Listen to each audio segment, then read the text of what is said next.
The National Youth Parliament on Monday convened its 10th national session at the Sir Dawda Kairaba Jawara International Conference Center in Bijilo. The session brought together youth parliamentarians from across the country to deliberate on pressing national and youth-related issues. The event marked the official swearing-in and inauguration of newly elected and nominated members representing various regions of the Gambia. It also underscores the importance of youth inclusion, leadership, and active participation in governance and policy formulation. The 10th session provided a platform for young people to engage in meaningful discussions on key national priorities, including education, employment, empowerment, and decision-making processes. It further enabled youth representatives to contribute to the national development agenda and articulate their perspective on issues directly affecting them. A major highlight of the session was the signing of a Memorandum of Understanding between the National Youth Parliament and the European Union. The agreement aims to enhance collaboration in advancing youth empowerment, leadership, development, and policy advocacy initiative. During the proceedings, Honorable Jabu Sisao was elected Speaker of the 10th National Youth Parliament, with Honorable Bakari Gay serving as Deputy Speaker. In her acceptance speech, Honorable Sisao expressed profound gratitude to her fellow parliamentarians for their trust in her leadership. She called on the youth to uphold the values of integrity, accountability, and service to the nation. This parliament stands as the collective voice of our generation. Youth from every corner of this nation, united by a shared commitment to good governance, civic engagement, and national development. As Speaker, I am committed to leading a youth parliament that is disciplined, transparent, and accountable. Our debates must reflect the realities of young Gambians and propose practical solutions to their challenges. Outgoing Speaker Omar Champion Cham, in his farewell remarks, congratulated the incoming members and reflected on the challenges facing young people in the Gambia, urging them to remain steadfast in advancing youth interests through constructive engagement. The relationship between the police and the youth have gone sour. Actions against corruption have become weak, and we still have laws that do not speak the spirit and aspirations of what a state committed to legal and governance reforms really should look like. Therefore, we must address the dynamics between the state and its young people. We must constructively pursue a renewed social contract that strengthens our democracy, not one that pushes back on it. The National Youth Parliament calls for an elevated relationship between law enforcement and the youth, one rooted in mutual understanding, confidence, and respect.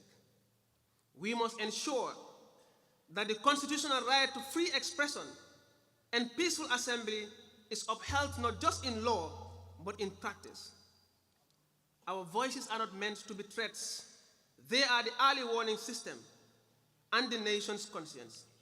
Also addressing the gathering, the Executive Director of the National Youth Council, Alaji Jajo, congratulated the new members and emphasized that meaningful participation goes beyond merely occupying seats. It requires informed, responsible, and visionary engagement in national affairs. Today marks more than just a parliamentary sitting, but it also represents a renewed social contract between the youth and the nation. One accord in partnership, leadership, and accountability. Across the world, countries that have advanced in peace, democracy, and innovation have done so by placing the young people at the center of governance and national development. In the Gambia, where over 60% of the population is under the ages of 35, our greatest resource is not oil or minerals, but it is our youthful energy, creativity, and determination. In her remarks, the United Nations Development Programme resident representative in the Gambia, Mandisa, reaffirmed the UNDP's commitment to supporting youth participation in national governance and dialogue process. The Youth Parliament stands as an integral part of the Gambia's democratic fabric, a bridge between youth aspirations and institutional reform, and a testament to our shared conviction that young people are essential to building an inclusive, accountable, and equitable society, representing 77% of the population, with 40.8% below the age of 15. This Parliament's work speaks directly and aligns to the Gambia's recovery-focused National Development Plan, which lays out a pathway for inclusive growth, accountable governance, and social protection. When young parliamentarians advance proposals on transparency, jobs, education, skills development, and inclusion, you strengthen these pillars. Notice I said education and skills development, because we do recognize that there are areas in which we can strengthen skills to not only be ready for the job market, but also to create jobs for the youth. The National Youth Parliament continues to play a pivotal role in amplifying the voices of young Gambians, ensuring they are actively represented in shaping the country's development agenda.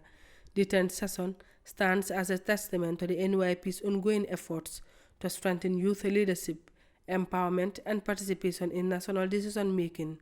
Reporting for Kirfatu, I am Fatu Silla.